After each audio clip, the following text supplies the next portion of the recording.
Belakangan ini, netizen yang budiman ramai membicarakan para host batik berwajah rupawan yang viral di TikTok. Fenomena tersebut membuat sejumlah influencer tertarik untuk mengundang mereka, termasuk Ria Ricis. Dalam momen tersebut, Ria Ricis tampak mengundang beberapa host batik seperti Mas Raffi, Mas Farhan, hingga Tulus No Give ke kediamannya. Namun, ada satu host yang tidak diundang Ricis, yaitu Rama. Ricis mengungkapkan bahwa timnya sebenarnya telah mencoba menghubungi pihak Rama, namun ia menilai tim manajemen Rama bersikap tidak sopan. Oleh karena itu, Ricis memutuskan untuk menolak bertemu dengan Rama. Ricis menyampaikan bahwa dirinya tidak ingin berurusan dengan pihak yang dianggap tidak sopan. Menanggapi pernyataan tersebut, pihak Rama pun akhirnya angkat suara. Rama menjelaskan bahwa permintaan bukti kepada tim Ricis dilakukan semata-mata untuk menghindari penipuan, mengingat banyaknya chat tidak bertanggung jawab yang masuk ke pihak manajemennya. Penjelasan dari Rama ini justru membuat sebagian netizen yang berbakti menilai bahwa Ria Ricis yang seharusnya meminta maaf dan memberikan klarifikasi. Beberapa komentar netizen yang budiman menyayangkan sikap Ricis yang dinilai kurang dewasa, bahkan menyebut bahwa seharusnya Ricis yang bertanggung jawab atas kesalahpahaman ini. Meskipun demikian, polemik ini masih terus menuai beragam pendapat di kalangan netizen yang berbakti.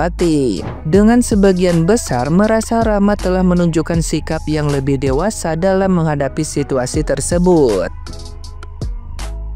Nah, gimana nih menurut netizen yang terhormat? Silahkan berkomentar ya. Baru beberapa hari udah ada drama mas-mas batik yang lagi viral. Namanya Rama, yang katanya, kata Ria Ricis nih di live-nya, tim dari Rama ini nggak sopan karena ada kata hadeh. Yang kata Ria Ricis, menurut Ricis itu gak sopan ya. Lalu terkuaklah bukti chatan antara keduanya, tim Ria Ricis dan tim dari Rama ini. Dan ternyata setelah dilihat-lihat, ini menurut netizen ya, ini tidak ada bahasa yang tidak sopan dari tim Rama ini. Bahkan tim Rama itu hati-hati, make sure gitu, biar gak ketipu. Lalu netizen tuh, aduh gimana ini Ria Ricis, gimana ini ya Ria Ricis? Konsepnya seperti apa? Walaupun benar wanita itu memang selalu benar, tetapi setidaknya jangan seperti itulah ya.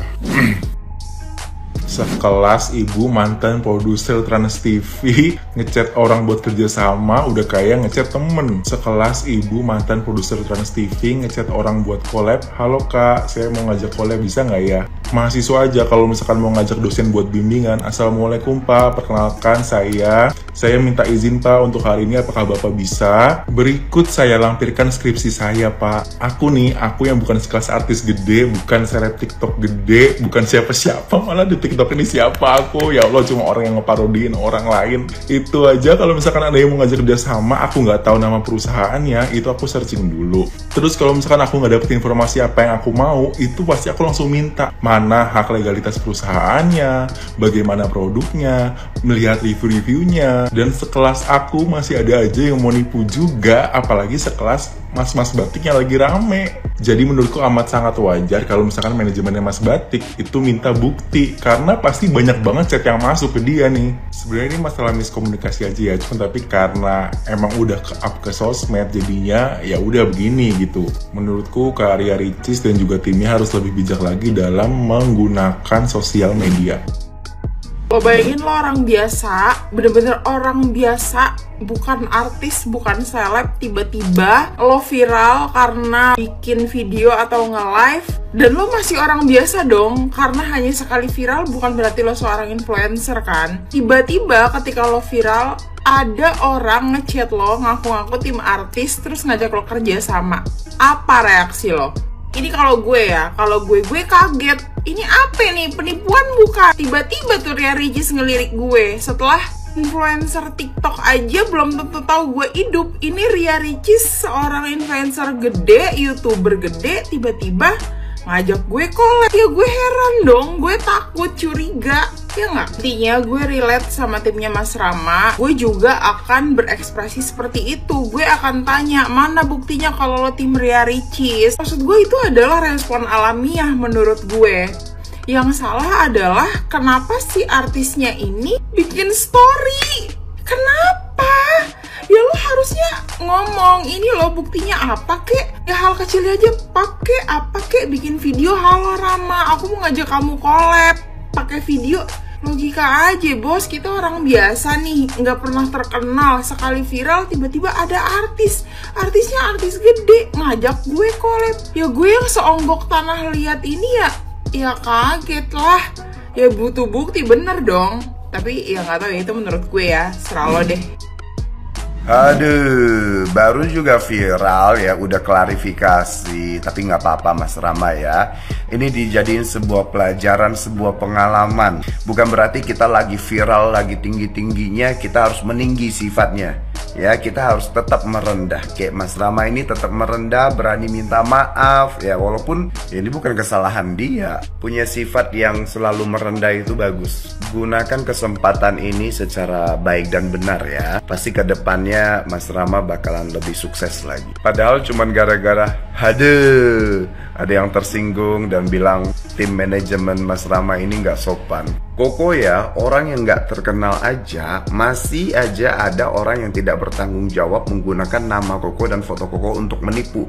Apalagi sekelas YouTuber terkenal itu. Bener nggak?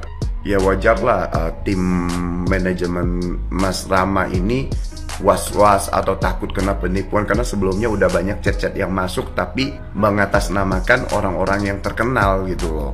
Ya mereka pasti kaget dong sebagai orang awam, tiba-tiba viral ada artis-artis besar atau YouTuber besar, TikToker besar untuk collab sama dia. Lagi rame host live yang menjual batik yaitu Mas Rama karena dicap tidak sopan dengan timnya Ria Ricis untuk diajak collab. Ini aku akan berbicara di dua sisi lah ya. Jadi kronologinya adalah timnya Ria Ricis itu menghubungi manajemen dari Mas Rama mungkin ya. Tapi dari manajemen Mas Rama ini dilemparlah ke salah satu mungkin dari seseorang yang bertanggung jawab untuk mengatur semua jadwalnya Mas Rama. Nah tapi setelah aku baca-baca, memang chatnya timnya Ria Ricis ke timnya Mas Rama ini agak ambigu. Apalagi memang kita jujur saja Mas Rama ini kan baru banget ya muncul, ibaratnya baru viral lah. Lalu timnya Ria Ricis pun dari chatnya hanya sekedar kita dari tim Ria Ricis ingin mengajak collab Kak Rama. Udah selesai gitu aja. Jadi tidak ada penjelasan 5W1 hanya untuk dibaca oleh timnya Mas Rama ini. Nah karena memang Mas Rama ini mungkin orang awam atau mungkin timnya pun juga orang awam, yang ada rasa takut ini bisa saja penipuan karena sering banget hal-hal kayak gini tuh terjadi. Akhirnya dari timnya Mas Rama pun ya cuma membalas chatnya dengan satu kata yaitu hadeh gitu loh, karena Mas Rama atau timnya Mas Rama ini meminta bukti ini beneran dari timnya Ria Ricis atau enggak, buktinya mana gitu. Sedangkan mungkin dari timnya Ria Ricis ya bingung gitu loh, ya kita beneran timnya Ria Ricis kenapa dimintain bukti segala, karena mungkin timnya Ria Ricis selama ini ngajak collab tidak pernah dibegitukan sama beberapa KOL atau yang lagi viral. Nah sebenarnya ini tuh kesalahannya memang dari mereka berdua ya, karena pemilihan kata-kata yang diungkapkan pun semuanya salah. Dari awal timnya Ria Ricis tidak menjelaskan kalau memang dia beneran dari timnya Ria Ricis dan tujuan collabnya itu seperti apa, nantinya collabnya ini mau podcast atau mau apa, itu harusnya dijelaskan dari awal. Lalu karena mungkin timnya Ria Ricis harusnya tahu kalau Mas Rama ini berada di luar Jakarta, ya sepertinya memang juga harus menjelaskan transportasinya atau bertanya lah transportasinya gimana nih begitu. Nah dari timnya Mas Rama nih kalau misalkan diajak collab atau mungkin ada sebuah artis yang ngajak collab dan Anda nih timnya Mas Rama ngerasa ini beneran gak ya, seenggaknya gunakanlah kata-kata yang ingin bertanya dengan sesungguhnya. Kayak misalkan nih, halo Kak, mohon maaf sebelumnya, kalau memang ini beneran dari timnya Kak Ricis, bolehkah kita ada komunikasi lewat Zoom atau lewat telepon atau lewat video call maybe, untuk memastikan bahwasanya ini akan ada kerjasama antara collab ini terjadi. Jadi nggak asal dengan kata-kata hadehnya itu gitu loh. Jadi sebenarnya nggak ada yang bener, nggak ada yang salah juga. Jadi ibaratnya mereka berdua ini sama-sama salah dalam mengungkapkan kata-kata dalam chat tadi itu.